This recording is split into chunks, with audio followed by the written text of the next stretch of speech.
Here's the time to pay your credit card bills. This is the best time to pay it.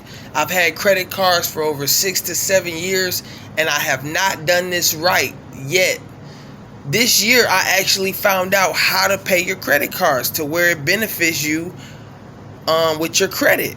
It builds your credit. Your credit will skyrocket if you do this. You understand? Your utilization rate will go down, and you'll build points on your credit score.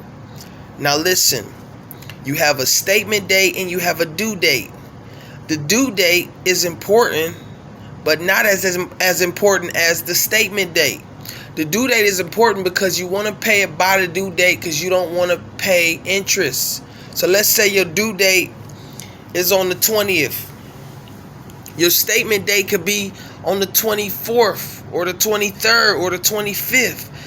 Listen, I advise you to find out your due date and find out your statement date. It's usually at the end of the month.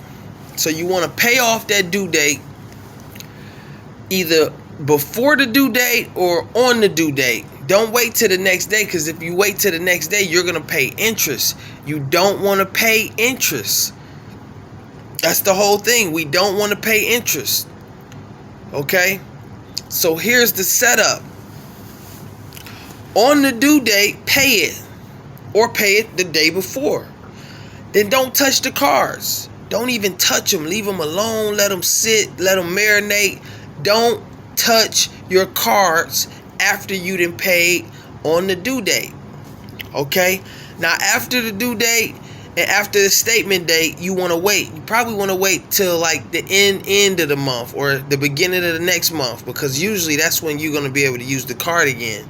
But I fell in the trick of having two Capital One cards, and what I did was one of them I paid off, and then I tried to take money out of that account and pay the other one before it was due.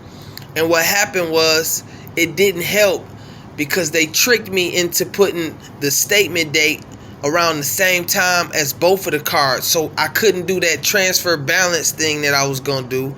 Take money from this card, put it on this card, so it'll all look like it's zero balance. It didn't work.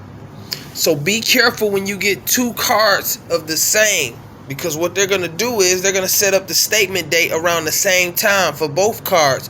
So you can't finesse and use one card to pay off the other.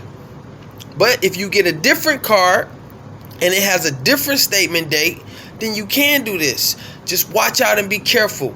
That's a credit hack. Get your credit up. Learn the game. This your boy D Davis, signing out.